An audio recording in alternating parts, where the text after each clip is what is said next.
Bine v-am găsit, dragilor, din Zodia Taur, oriunde v-ați afla. Bine ați venit tuturor pe canalul meu, Tarot Flor de Loto. Numele meu este Nina, pentru cei care nu mă cunosc, sunt gazda voastră și mă bucur ca de obicei să vă am alături. Înainte de a începe orice altă lectură, trebuie să vă mulțumesc, dragilor, tuturor pentru comentariile frumoase, pentru like-uri, pentru simpla voastră prezență. Îmi transmiteți atât de multă energie pozitivă încât simt nevoia să vă trimit și eu înapoi de 10 ori mai mult. Așa că, dragilor, mii de mulțumiri tuturor celor care s-au abonat, care lasă comentarii și care lasă cât un like, iar asta face ca acest canal să meargă înainte și să se dezvolte frumos, iar comunitatea noastră a Florilor de Lotus să fie una cât mai mare și cât mai frumoasă. Bun, dragii mei, azi m-am gândit să punem întrebarea cărților să vedem în felul ăsta cam cum stați cu dragostea. Ce se va întâmpla de fapt? Va fi o lectură atemporală, fără limită de timp, valabilă din momentul în care voi o veți urmări sau în momentul în care apare în viața voastră, iar eu voi lăsa cărțile pe tema aceasta a dragostei să aleagă acele energii, acele mesaje, acele sfaturi de care voi aveți nevoie pe această ramură atât de importantă a vieții, cum este iubirea, cum este dragostea, în funcție de cum gândiți voi, în funcție de ce simțiți și ce vă doriți din punctul ăsta de vedere. Așa că, dragilor, să vedem ce mesaje, ce energii, ce sfaturi. Ia uite, manifestați, vreți să găsiți acea persoană care să vă iubească. Oh, ce frumos! Ați manifestat, ați cerut asta Universului, să vă găsiți jumătatea unei dintre voi. Încă o carte, te rog. Am picat toate. Da, dragilor, energia voastră este una foarte frumoasă. Unii dintre voi, aș putea să zic că chiar, nu știu, s-au rugat divinității, s-au rugat Universului să vă găsiți jumătatea, să găsiți acea jumătate care să vă completeze și care chiar să ajungă poate la concretizare și în așa fel încât clopotele de nuntă să răsune, da? Să ajungeți chiar la o oficializare. Acum, haideți să vedem ce ne spune și tarotul, da? Să vedem ce energii surprinde, să ne vorbească un pic despre trecutul vostru. Trebuie să vă spun că este, cum am precizat încă de la început, o lectură generală, așa că, dragilor, luați decât acele mesaje care rezonează cu voi, iar restul lăsați-le să zboare în univers. Foarte interesant, dragilor. Din păcate trebuie să vă spun că unii dintre voi, într-un trecut posibil, ori foarte apropiat, ori ceva mai îndepărtat, ați avut parte de cineva în viața voastră pentru care v-ați sacrificat foarte mult, dar care era o persoană conflictivă și o persoană abuzivă, aș spune, o persoană care pe față era numai lapte și miere și pe la spate, dacă ar fi putut să vă înjunghie cu ceva, ar fi făcut-o fără niciun fel de probleme. Deci are o persoană cu care e posibil să fie avut anumite conflicte și, în general, poate o relație destul de ostilă. Ați făcut anumite, cum să spun eu, ați reușit printr-o anumită strategie să faceți anumite ajustări sau să vă dați seama de fapt cam poate care ar fi fost scopul acestei persoane de a avea acest comportament și v-ați mișcat, ați luat acțiune, v-ați regăsit acea putere a voinței. Unii dintre voi e posibil să vă fi regăsit această voință într-o călătorie. Într-o călătorie. Nu știu dacă Zodiac vă spune ceva. Dar v-ați stabilit cum să spun eu, anumite lucruri pe care voi vreți să le faceți vis-a-vis de această situație. Haideți să vedem prezentul cum se prezintă.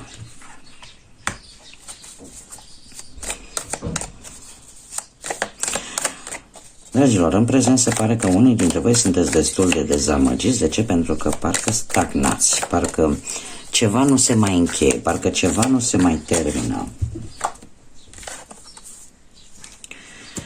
Ceva nu se mai termină, chiar dacă din punct de vedere mental stați foarte bine, dar cumva ați început să vă închideți în voi. Să nu vă mai arătați sentimentele atât de fățiși, atât de direct. E adevărat că ați căpătat o putere interioară. Ați, ca să zic așa, v-ați învățat lecția foarte repede. Dar cumva, și acum vreau să văd o carte, te rog. Din punct de vedere mental, sunteți destul de pregătiți, sunteți destul de siguri pe voi, doar că toată această întârziere, toată această așteptare și dezamăgire, posibil să fi încercat,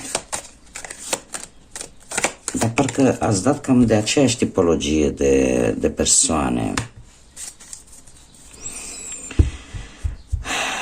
Dragilor, toată stagnarea asta, toate dezamăgirile astea v-au făcut, ți-a avut așa ca o epifanie, ca o trezire și v-au făcut să vedeți acest aspect al vieții dintr-o altă perspectivă. V-a schimbat efectiv perspectiva și a spus, stai așa, că nu voi mai permite nimănui să-mi ia dreptul de a decide, de a hotărâ.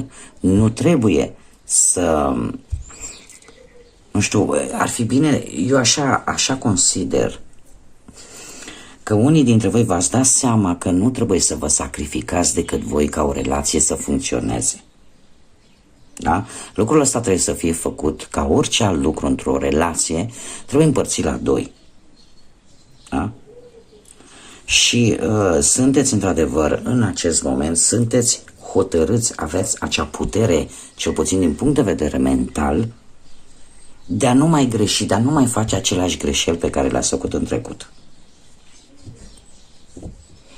Dar totuși există aici ceva care nu s-a definitivat. Există o situație care încă nu s-a definitivat și parcă lucrul ăsta vă cam blochează, vă face să stați, să bateți pasul pe loc. Nu știu, poate posibil pentru unii dintre voi un divorț care parcă nu se mai termină, sau poate mai sunt lucruri de clarificat posibil pentru unii dintre voi cu vechea relație, posibil, sau cu vechea pereche. Haideți să vedem ce ne spune viitorul. O eclipsă de soare, încă o carte, te rog. Sete de cunoaștere. Da, dragilor, la un moment dat, veți fi foarte curioși să vedeți de ce se stagnează, de ce lucrurile nu se mișcă. Vă doriți într-adevăr foarte mult o stabilitate pe partea asta amoroasă, pe partea asta iubirii. Dar ceva aici, nu știu, împiedică cumva avansarea. Aveți o agilitate mentală foarte bună. Asta mi este confirmată chiar de 2 ori. Sunteți foarte comunicativi, foarte curioși, foarte vigilenți și toată această situație atât de instabilă, care vine la rândul ei și va veni cu anumite întârzieri, va trebui să o revizați. De ce? Pentru că în maxim 6 luni de zile, maxim, da? Vor veni niște schimbări extraordinar de mari în viața voastră amoroasă. Nu știu, va fi așa ca un catalizator care te va împinge înainte, care te va transforma. Deci am zis, în jur de 6 luni, sau cel mult 6 luni, în care vor veni noi începuturi în viața ta.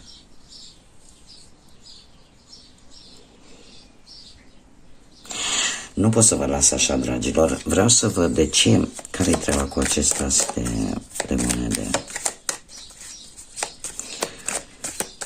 Există aici un risc pe care e posibil să nu vreți să vi-l asumați.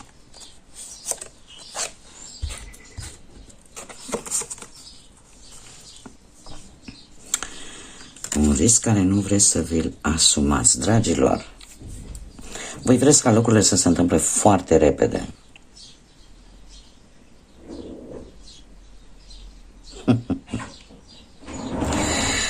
Voi vreți ca toate lucrurile să se miște foarte repede, din păcate ele se vor mișca destul de încet. De ce? Pentru că există o energie care blochează și care aduce toate aceste întârzieri. Dar, încă o dată, mi se confirmă cu acest echinoxul de vară, care îmi spune în felul următor, că vei ieși din întuneric către lumină și vei avea acea trezire undeva, aș spune, în primăvară. Vei avea un nou început proaspăt.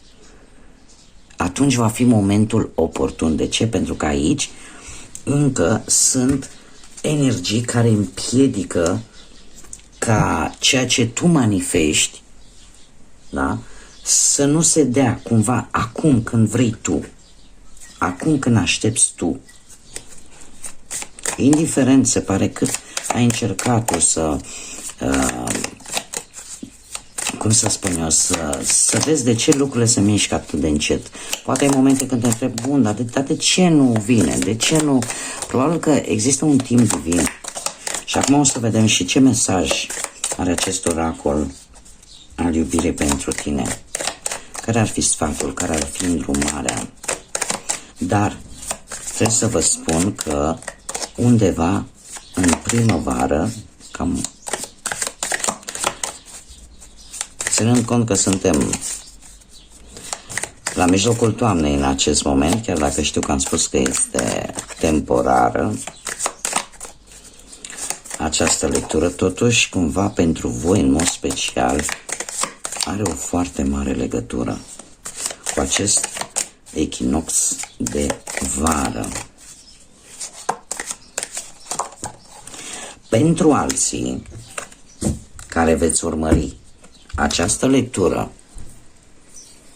nu în momentul publicării ei, trebuie să vă spun că e posibil să vorbim de zile. Deci pentru cei care veți urmări această lectură la destul de multă vreme după ce a fost publicată, pentru că indiferent, eu spun, este atemporală, dar vouă poate să vă apară, nu știu, poate într-un interval de câteva luni sau câteva săptămâni, ne vorbește totuși de câteva zile în care voi veți avea șansa unui nou început. O dragoste necondiționată. Dragostea dintre tine și o anumită persoană va fi eternă. Nimic și nimeni nu va putea să vă despartă. Deci este un mesaj, cumva acest oracol încearcă să vă spună, trebuie să aveți răbdare, pentru că nu este momentul acum, iar când va veni această dragoste în viața voastră, uite, ți se cere, fă un salt de încredere.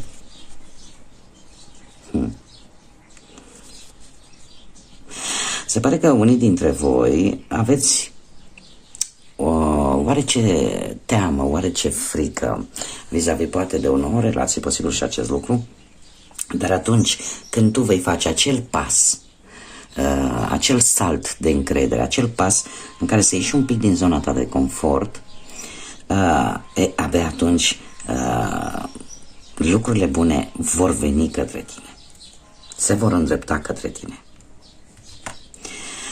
Dragilor, o lectură interesantă.